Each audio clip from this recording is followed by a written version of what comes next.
I feel like a lot of games nowadays are filled with bloat and treat players like they're children. There's an endless amount of map markers on one's map, and it never feels like you've discovered anything on your own, constantly being told where to go and punished if you disobey the rules.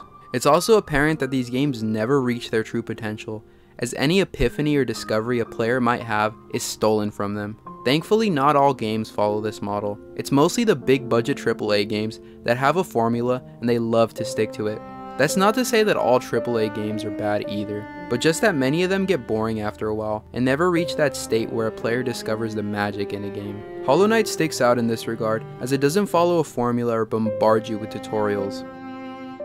In this video, I'll be going over what I really love and why I think it's a rare example of a game reaching its true potential. This isn't a review either, although there is some stuff I'm going to criticize Hollow Knight for. One of the first things you'll notice about Hollow Knight is that you aren't really told where to go, and it truly feels like the world is all yours to explore. The game is genuinely challenging for once, and doesn't feature the dreaded difficulty meter.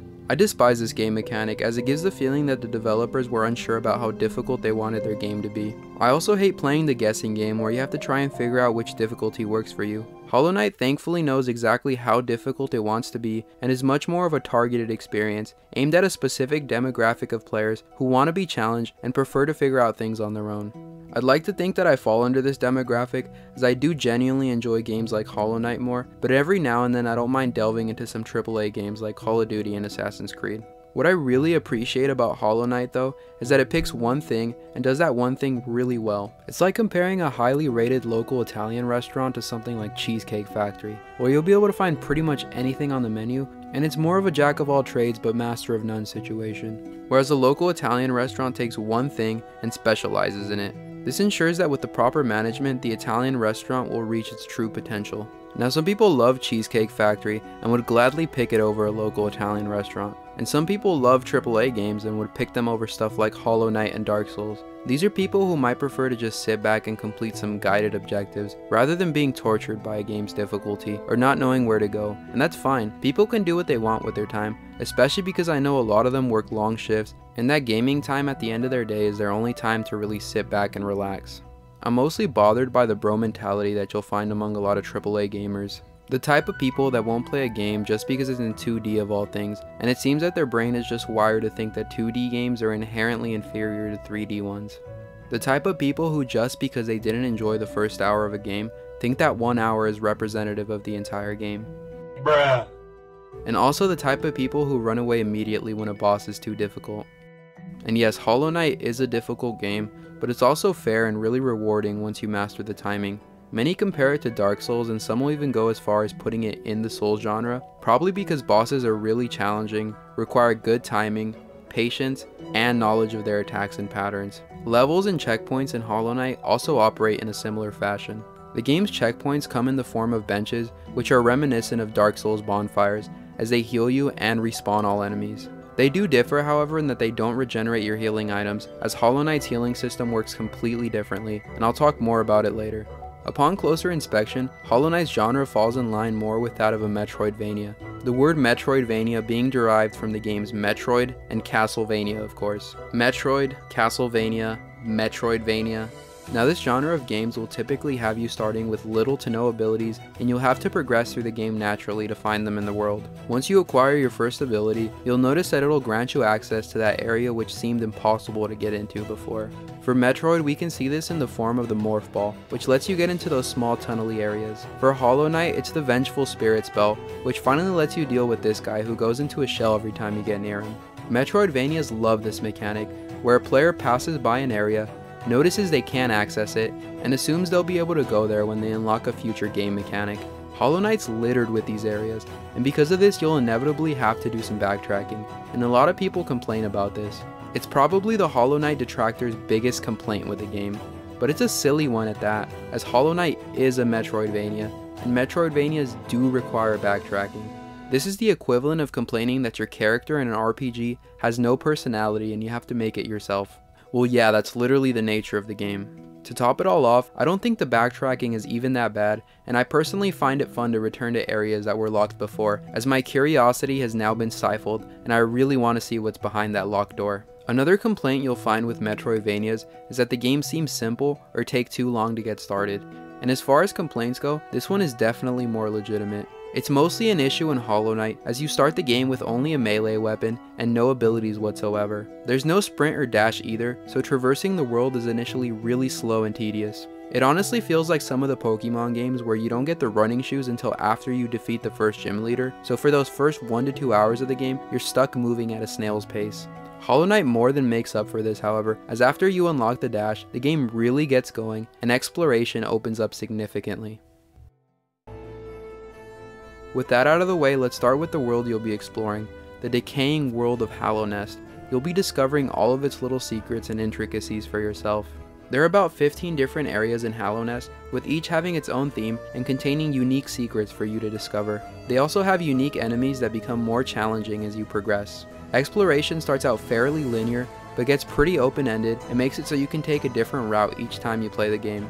Upon arriving at a new area, you'll also notice that your map will be empty and you'll need to find Cornifer the cartographer to buy a map of the area and fill it in. Cornifer always leaves a trail of papers and is humming his catchy little tune while sketching out the next map.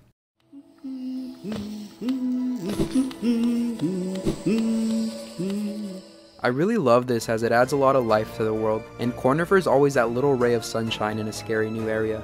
This was initially a pretty interesting feature, as I hadn't really seen other games do it, unless you count Ubisoft synchronization points / watchtowers, but even with those I'd say they're pretty different as the map tells you exactly where they're at. Whereas in Hollow Knight you literally don't have a map of the area, and you're on your own when it comes to finding Cornifer. Elden Ring actually did something similar in that the game's areas are grayed out on the map, and you'll have to find map fragments to see the map of an area. It's similar in that you aren't explicitly told where to find the fragment, but different in that the fragments aren't too hard to find, as you merely have to follow the road to find them.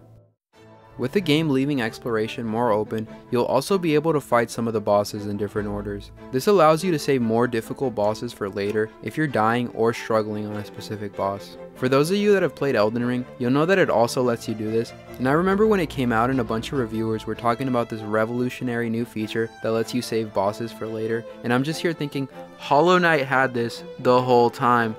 Most of the game's areas will also have a unique boss for you to battle, and I really like how a lot of these areas condition you for the boss you're about to face. Many areas tease certain abilities that the boss will have, or flat out give enemies one of the boss's attacks. Crystal Peak, for example, has a lot of platforming areas with these purple rays that will damage you if you get near them. Then when you fight the Crystal Guardian, guess what?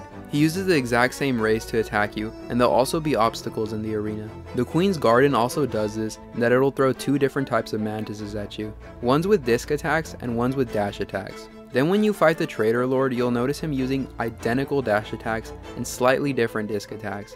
These are good examples of game design, as the game is subtly training you for a boss battle without you even knowing it.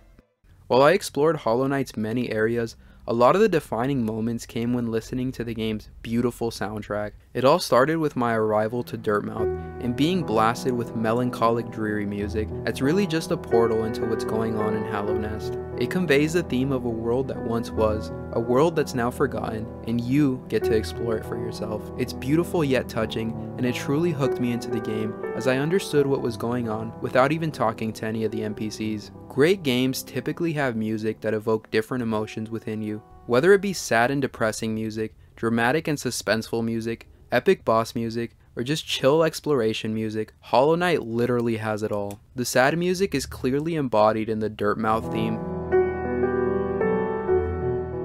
the City of Tears music, and the Hollow Knight main theme. The dramatic and suspenseful music comes from the Soul Sanctum and its organ theme. The epic boss music can be seen in the Hornet battle,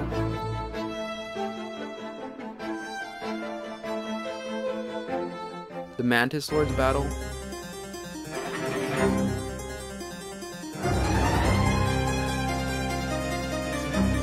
and the Grimm battle.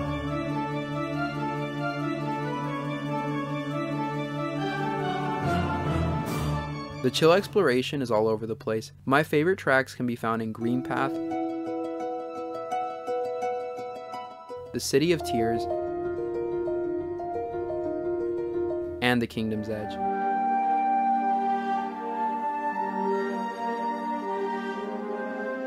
And yes, the City of Tears fits in 2 different categories. It's that awesome. The music in this game is pretty subtle and definitely not as flashy as a game like Celeste or Chrono Trigger. Some of the tracks do stick out like a sore thumb, but most of them won't really be appreciated until you go on YouTube and listen to them with some headphones on. This isn't necessarily a bad thing, as I think the composer was definitely going for a more subtle vibe by not introducing very prominent melodies into a lot of the tracks. This fits the game really well, and although some areas could have had a stronger musical presence, this soundtrack is still one of my favorites in gaming.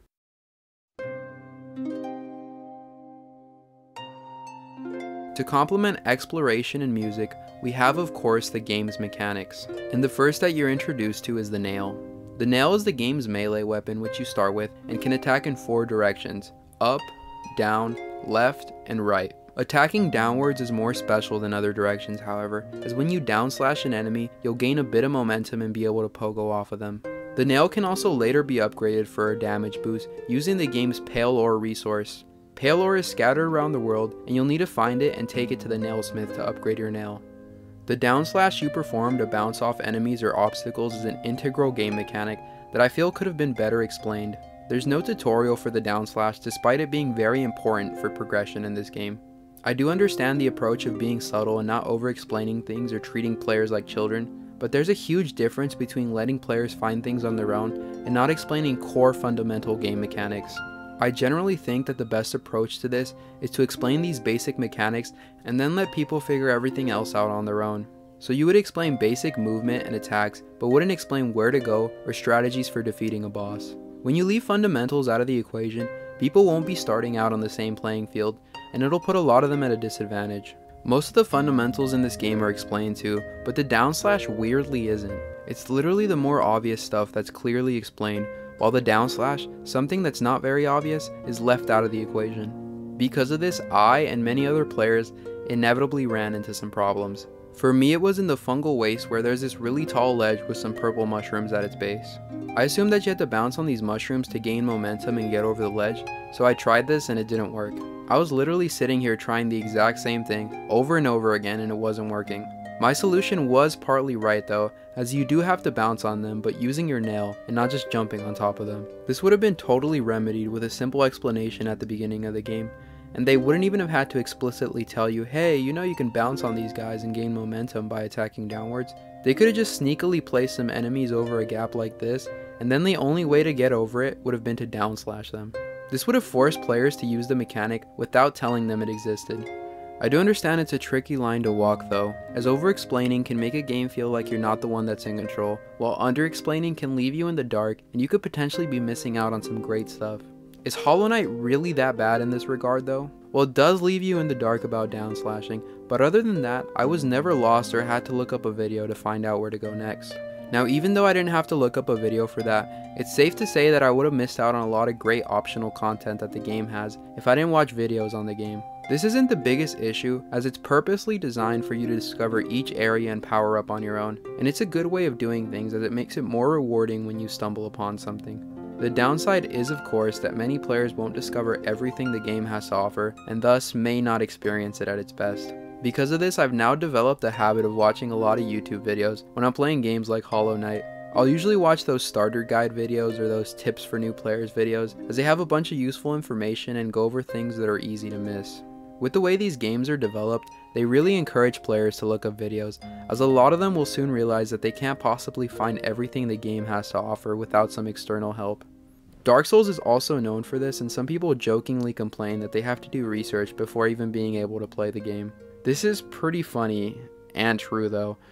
The whole point of reducing game instructions is that it makes discoveries more rewarding, but if things are regularly too hard to discover, and are gradually conditioning players to have to go on YouTube for a solution, then maybe the developers are overdoing it a bit.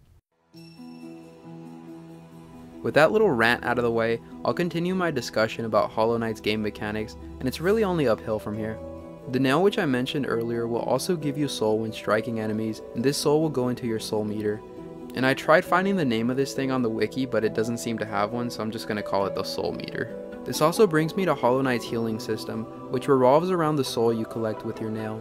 Once you collect enough soul, usually from striking an enemy like 3 times, the soul meter will glow white, and this glow indicates that you can either heal or cast a spell. The health bar in this game is indicated with a series of masks that to me look like little aliens, and taking damage will deplete them one at a time, except from some special bosses that can deal 2 massive damage. Healing regenerates 1 mask at a time, but takes about a second to do, so it's important to look for openings to heal during boss battles, as bosses won't give you enough time to heal. This is pretty different from a Dark Souls, where your healing flasks replenish at checkpoints or bonfires. I think the Hollow Knight system might actually be better though, as you aren't forced to go back to a checkpoint to be able to heal. Take the Vort boss battle in Dark Souls 3 as an example. Once you reach the boss arena, you'll probably have used up all your Estus flasks, so you'll either have to go back to a bonfire to get more, or face Vort at a disadvantage. Now in Hollow Knight, let's say you've also reached the boss arena, but you're missing a couple masks of health. Well, rather than going all the way back to a bench to heal, you can instead just smack some low level enemies around and get soul, and then be able to heal. But even if you're absolutely crazy and decide to enter the boss arena with low health, you'll still be able to get soul from attacking the boss, and once you find an opening, you'll be able to heal. The nail also has 3 unique abilities called nail arts: the Great Slash, the Cyclone Slash, and the Dash Slash. Each of these attacks need to be charged up by holding the attack button and will be executed when the button is released. The Great Slash is a simple nail attack that does more damage than the base nail. The Cyclone Slash is a spinning nail attack that has the potential to do even more damage than the Great Slash, and the Dash Slash is just a Great Slash that's done at the end of a dash. These nail arts spice up combat, and they're specifically useful against bosses that have small windows to attack. There's also a charm called Nailmaster's Glory that allows you to charge nail arts significantly quicker, but I'll be talking more about that later. The nail and nail arts are all melee attacks, but in addition to these, Hollow Knight also has some ranged attacks that come in the form of spells. These spells, similar to healing, will cost soul and can be cast when the soul meter is glowing white. The first spell you'll find in Hallow Nest is the Vengeful Spirit spell, and allows you to shoot blasts that travel horizontally going either left or right. The spell deals significantly more damage than the base nail and can really help in lowering a boss's HP, especially in the first 5 hours or so of the game, as I think it favors an aggressive playing style where you're casting more spells than you are healing. A lot of players don't take advantage of this, however, and instead are very careful and heal whenever they lose 1 mask of damage. I can't really blame them though, as I played the game exactly like this and I struggled a lot in the beginning. In addition to the Vengeful Spirit spell, you'll also later find the Desolate Dive and the Howling Wraiths. The Desolate Dive allows you to dive straight down to the ground and deal damage to enemies. It also grants invincibility frames and can really help when in a pickle. The Howling Wraiths allows you to attack vertically upwards and helps in reaching flying enemies or enemies whose hitbox is up in the air. These 3 spells intelligently cover 4 directions and really give you that boost in combat. After unlocking your first spell, you'll also be on your way to unlocking your first ability, the Mothwing Cloak. You'll get this ability after defeating the first actual challenge in the game, the Hornet Battle. Hornet's pretty tricky for a lot of players, as she has a lot of different attacks and you really have to learn her patterns or be relentlessly aggressive. Once you do defeat her though, you'll get the Mothwing Cloak, and this will serve as your dash and can be used for evading enemy attacks and getting across gaps in platforming. You'll now be able to move a lot quicker through the world and find yourself constantly dashing as you move through an area. It also vastly opens up exploration and begins introducing you to the game's expansive movement system. Each of the abilities you unlock adds more nuance to movement and combat, giving you more to keep track of, but also giving you more control over everything. This ties back to the game being a metroidvania, and how these games aren't necessarily at their best until you've unlocked the full catalog of abilities. To add to this expansive catalog, we have charms, which are available pretty early in the game and work by giving you unique perks when equipped. The Grub Song charm, for example, allows you to gain soul when taking damage. The Soul Catcher charm allows you to gain even more soul when striking enemies. The Quick Focus charm allows you to heal a lot quicker, and the Deep Focus charm allows you to heal 2 masks of health at a time. The game has a total of 45 charms, and they add a lot of variety to gameplay. You can't equip every charm, however, and you'll instead be limited by the amount of charm notches you have.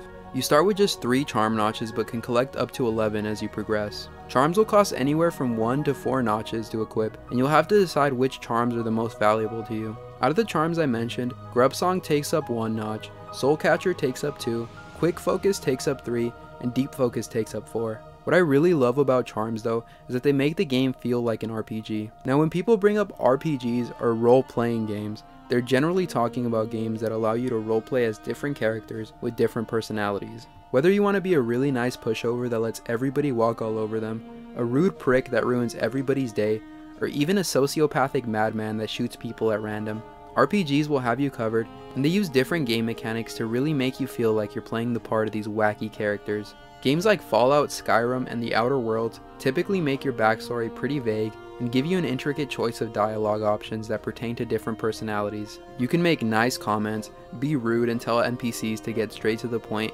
be completely aggressive and threaten them, or go with the hilarious sarcastic option. Most of these games also allow you to kill almost any NPC and still progress through the game.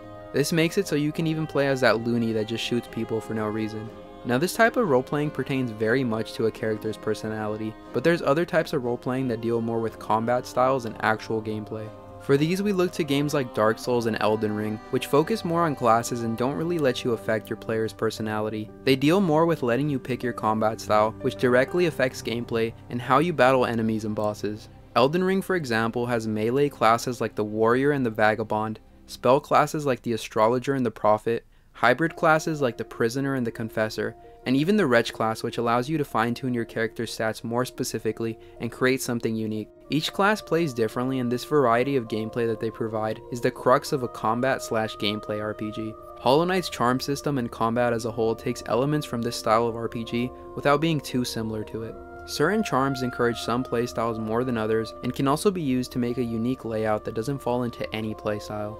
It is different in the fact that there's no skill trees or attributes to level up, and you're instead able to unlock each and every charm as you progress through the world. As you collect charms, they'll start to appear in this menu screen, and it's here that you create your charm layout. You aren't explicitly told that playing styles exist in this game, but you'll soon figure it out as you play more. One of the most obvious playing styles that you'll find is what I'll call the spellcaster, and revolves around casting spells and using charms to buff them. Some of the charms you can use are Spell Twister, which reduces the cost of casting spells and even allows you to cast spells when the soul meter isn't glowing. The Shaman Stone, which increases the amount of damage that spells do. Soul Catcher, which increases the amount of soul you gain from attacking enemies, and Soul Eater, which is the upgrade to Soul Catcher and will give you even more soul when striking enemies. Soul Eater does cost 4 charm notches though, so a lot of players stay away from it. In addition to these charms, there's also upgrades that make spells more powerful and are essential to a player that wants to have a heavy spell build. These upgrades are sadly in more obscure areas of the world, so a lot of players might miss them. During my second run of the game, I figured I would find the upgrades by just naturally playing, but I literally got to the end of the game without finding any of them. I was actually fighting the Radiants without having upgraded any of my spells. Thankfully it's not that big of a deal for me because I don't use spells much unless there's a boss that's specifically weak against them. Next we have what I'll call a melee build, and revolves around the nail and improving it as much as possible. The nail can be improved in many ways, and here's some charms that will do just that. The Unbreakable Strength charm significantly increases the nail's damage and really makes the game feel a lot easier, as certain enemies can now be one-shotted and bosses in general can be dealt with a lot quicker. The only caveat is that unlocking the charm will cost you 15,000 geo, and it's going to require a bit of grinding on your part. I really hate grinding in games, but thankfully it's not that bad and you can do it relatively quickly using the Trial of the Conqueror. In addition to Unbreakable Strength, we have the Quick Slash charm, which lets you swing the nail more frequently and effectively increases your damage per second. Long Nail increases the range of the nail, letting you reach enemies from a further distance. Mark of Pride is the upgrade to Long Nail and increases the nail's range even further, but does cost 3 charm notches rather than Long Nails too. This playstyle is definitely my way of doing things, although I prefer to throw in Unbreakable Heart rather than Long Nail or Mark of Pride, as I find having 2 extra massive health more useful than increasing the nail's range. What I like about this playstyle overall is that you can be really aggressive with Quick Slash and absolutely drain a boss's health bar. The spell build and melee build are 2 playstyles that really stick out to me, but they aren't the only way of arranging your charms. You can definitely mix it up and make your own unique charm layout that doesn't follow any strict guidelines, and I think most people are going to do this. They'll also change their loadout based on the boss they're fighting or area they're in. If a player is struggling with Grimm because of the small windows he gives to attack, they might throw in Nailmaster's Glory to charge their nail art a lot quicker, or Unbreakable Strength to deal more damage. If a player is struggling in the White Palace, a very tricky platforming area, they might find the Hive Blood and Deep Focus charms to be helpful here. This type of strategizing to deal with difficult problems is what makes the game really fun, and the charm system heavily encourages it, as it's a giant tool belt that keeps the game feeling fresh and allows you to employ new strategies when you inevitably reach a roadblock. In my first playthrough of the game, there were a lot of roadblocks that I had to deal with. The first one of these was the Hornet battle, which really felt like some Souls-style difficulty, as up until then the game was pretty easy. Hornet, like all other bosses, has several attacks which are heavily telegraphed, giving you a small amount of time to react to them. By paying close attention to bosses, you'll soon be able to learn which attacks are coming by looking for subtle cues right before the attack. After a couple tries at the boss, you'll also become adept at evading their attacks and it's here that you'll feel like a badass. Something finally clicks during all these attempts, and you start to get super competitive with the boss and finally defeat it. During my second run, I was already familiar with the Hornet's attacks, and I was able to totally wipe the floor with her. It was pretty surprising as I was expecting to die at least a couple times, and I generally found bosses which I had previously fought to be a lot easier. Take for example the Broken Vessel fight, which during my first playthrough, I was convinced was the hardest boss in the game. It's not, by the way. I spent hours on it, and during that time I'd really only play for about an hour at a time, so I pretty much just sit down to get my ass kicked for an hour. It was genuinely frustrating, and I found that the battle was asking me to multitask, as the Broken Vessel spawns these orange blobs that attack you, while at the same time doing his normal series of attacks. These blobs can be taken out with one hit, and will need to be dealt with quickly as the Broken Vessel will just keep spawning more and more. My first time around, I couldn't handle everything going on at once. I would either focus too much on the blobs and then the Broken Vessel would maul me, or I wouldn't focus enough on the blobs and they'd sneak away some of my health. The second time around, however, dealing with these blobs was as easy as doing an upward slash, and it all felt like second nature to me. Something definitely clicked between these two playthroughs, and that fear and respect I had for the boss went away. This wasn't the only boss that forced me to multitask in my first playthrough though, as Hollow Knight had bigger challenges on the horizon for me. The second Hornet battle was one of these, as Hornet spawns 3 circular spikes in their arena while still attacking you like normal. These spikes remain in the same location and can be destroyed with one hit, but much like the blobs will begin to overwhelm you if you don't destroy them quickly. The Hive Knight takes this mechanic to an even more brutal extreme, and genuinely scared me the first time I witnessed this attack. The attack consists of him spawning these circular objects that burst into spikes flying in 8 different directions. These objects can't be destroyed like the other ones, as hitting them with a nail only moves them a little bit. The Hive Knight is of course still attacking you while these spikes are flying around the arena. What I think people will consider the most brutal example of this though is the Galleon fight, in which Galleon spawns spinning axes that fly around the arena and chip at your health bar. These axes can't be destroyed or moved, and Galleon starts with one giant axe and spawns 2 smaller ones as you eat through his health bar.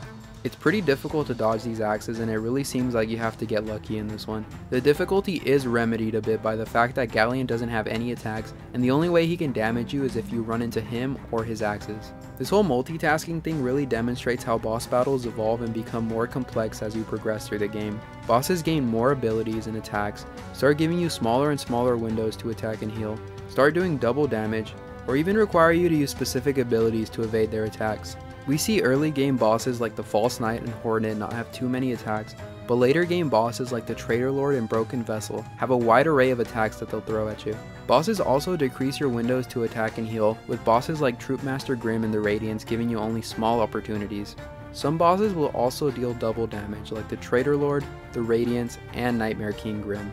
Lastly, there's bosses that have attacks which are impossible to evade without certain abilities.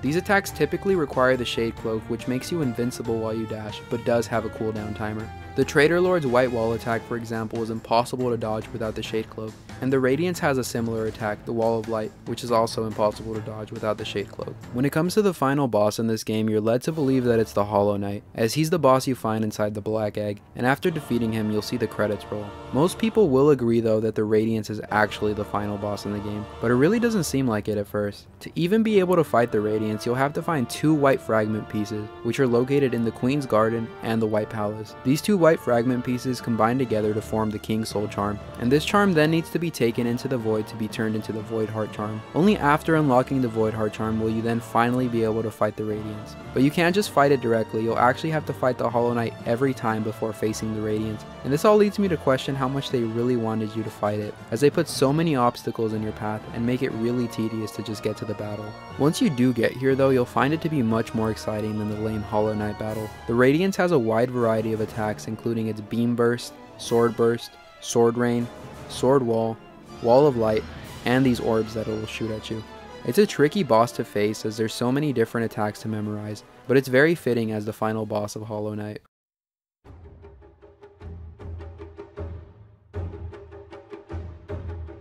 Although the Radiance is the final boss and a very challenging aspect of the game, it's not the only challenge that will have you pulling your hair out. The Colosseum of Fools offers a different challenge than bosses do, and it's an area that really forces you to think and problem solve. Here you'll find 3 trials which send many waves of enemies at you, some familiar and some not so much. Most people will find the first 2 trials to be a cakewalk, but oh my god, the third one is so difficult. I gave up on it during my first run, and in my second run it took me 13 attempts to beat it. I know this because I literally recorded all of them. The sheer volume of different enemies that this trial throws at you is immense. I'm talking mantises, soul warriors, brooding Moleks, primal aspects, these annoying jumpy dudes, and even a new boss at the end of the game, the God Tamer. And yeah, you have to beat all the enemies in one try, and there's no checkpoint in between. Also, the God Tamer isn't even that difficult, but I kept dying to it, so that was even more frustrating.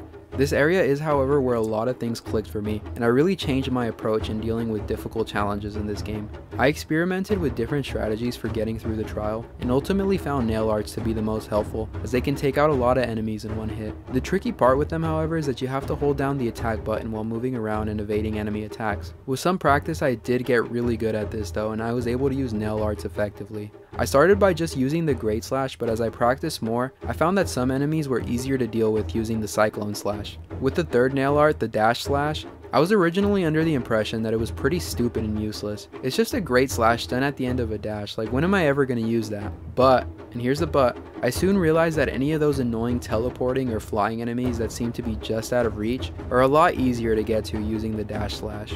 Also, these stupid jumping dudes that you have to fight every single time you attempt the trial of the fool can easily be dispatched using it. The soul twister guys that are always teleporting away from you don't stand a chance against it either. And also these mantises that shoot discs at you can really make the trial feel daunting, like how am I going to deal with all these enemies at the same time? This is until you realize that the dash slash is their worst enemy. The realization that a mechanic I thought useless could carry me through a very tricky area got me thinking about all the other mechanics that seem pointless. It shows that Team Cherry didn't just add their game mechanics at random, that everything here serves a purpose. It also instills a different kind of mindset within you. Mindset of not giving up in difficult areas and instead using your brain and a bit of experimenting to get through your problem. And it prepares you for more difficult challenges, which are yet to come. These more difficult challenges can be found in Hollow Knight's DLC.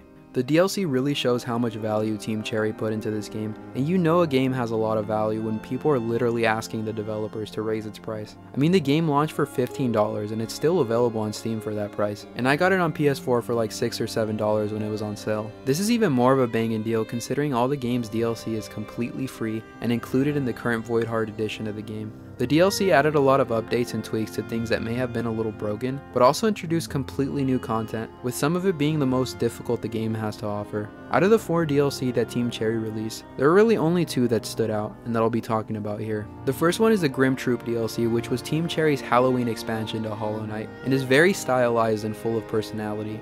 This DLC finally let players upgrade fragile charms, charms which break after dying, into unbreakable charms which won't go anywhere when you die. Fragile Strength, Fragile Heart, and Fragile Greed all fall into this category. You know, the charms you buy from this weirdo. The best thing to come in this update though was the very spectacular Troupe Master Grimm battle, which is my favorite boss in the game. This battle is a huge test of your abilities as Grimm has a plethora of attacks that he'll throw at you. The windows to attack and heal are pretty small, as the only opening I found to heal is when Grimm does his vertical spike attack. You also have to fight him with the Grimmchild charm equipped, so this takes away 2 of your charm slots, especially considering that the Grimmchild charm doesn't do anything in this battle. Also, can we talk about how awesome and spooky the battle music is? Like, on the one hand it wants to embody suspenseful boss music, but on the other hand it embodies spooky and chilling Halloween music. The combination of these 2 worlds makes for a really awesome track.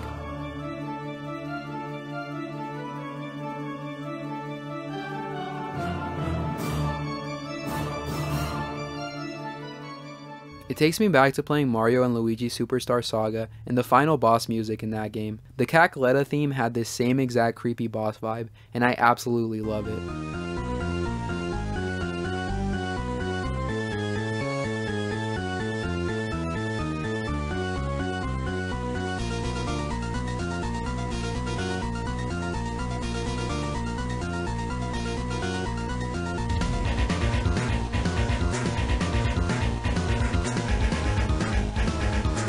After defeating Grimm, you'll also be given another charm notch, which will bring your total amount of notches up from 10 to 11. Then you can commence the process of unlocking the even harder Nightmare King Grimm battle, which is a beefed up version of Grimm that's much more aggressive, has some new attack variations, does double damage, and really tries to trick you. Grimm's Fire Bats and Rain of Fireballs are both upgraded, as the bats and fireballs both move a lot quicker now, and they're much harder to dodge. Grimm also has a trail of fire behind him now when performing one of his dash attacks, and makes it so you can't dash through him anymore as you'll get caught in the fire. This attack is really the one I felt was trying to trick me, as I was used to dashing through his attack. He also gains the flame pillar attack, which consists of vertical pillars of flame shooting up at you from the ground and following you around the arena. After the pillars fade away, they leave a small bit of fire on the ground for a second, and I found myself constantly running into it. This boss is so damn hard, and it's probably the only one in the game that made me rage and yell insults at my screen. While the Nightmare King Grimm battle is in fact very challenging, it pales in comparison to what the Godmaster DLC has to offer. The Godmaster DLC is the ultimate test that Hollow Knight has for its players, as the challenges it throws at you make the Colosseum of Fools look like a stroll in the park. Godmaster added the God Home, and within the God Home you'll find the Pantheons and the Hall of the Gods. The Pantheons are challenging boss rushes where you'll have to fight multiple bosses in a row without dying. They do have a bench and hot spring halfway through where you can switch charms or heal. It seems like the first Pantheon, deceptively called the Pantheon of the Master, is a collection of Hollow Knight's wimpiest bosses, as here you'll find the Vengefly King, Gruz Mother, the False Knight, the Soul Warrior, and more. Each subsequent Pantheon turns things up a notch and pits you up against even more challenging bosses. There are 5 Pantheons in total, with the first 2 being fairly easy, but getting insanely difficult as you progress to the 3rd and onward. The last Pantheon, the Pantheon of Hallownest, literally contains every single Pantheon that comes before it. Like seriously, you'll be fighting 42 bosses in a row, and you'll have to beat them all without dying to complete this one. And yes, Nightmare King Grimm is one of those bosses. Each Pantheon also introduces a unique boss, with the most difficult of these being the Absolute Radiance, which is a beefed up version of the standard Radiance. Now I don't expect people to play every single Pantheon in Hollow Knight, as the Pantheons of the Night and Hallownest, the last 2, are a bit grindy and literally take forever to complete. I do think that you should at least try the first 2 Pantheons, the Pantheon of the Master and the Pantheon of the Artist, as both of these provide a really fun boss rush without being excessively challenging. There's also an empowering feeling that comes with being able to steamroll through 9 different bosses in a row without dying. It's awesome to go from completely sucking at this game and spending hours on one boss to beating that same boss and many others in one try. I know that to some of you, just the prospect of trying this seems daunting, but I promise it's not that hard. It'll probably keep you hooked into the game for longer. Besides the Pantheon, the God Home also contains the Hall of the Gods, which is an area where you'll be able to fight each boss in the game individually. Here you'll find statues for every boss, but only after you've encountered and entered combat with them. These statues let you fight the boss in either Attuned or Ascended difficulty, with Radiant difficulty unlocking after you defeat the boss in Ascended. The Attuned difficulty consists of a battle with the boss in its normal state as it appears in Hallownest. The Ascended difficulty increases the boss's health and has them doing double damage, and the Radiant difficulty is identical to Ascended, with the exception that these bosses will kill you in one hit. I gotta say, you truly feel like a badass after beating a boss in Radiant difficulty, and it's actually not as hard as you think.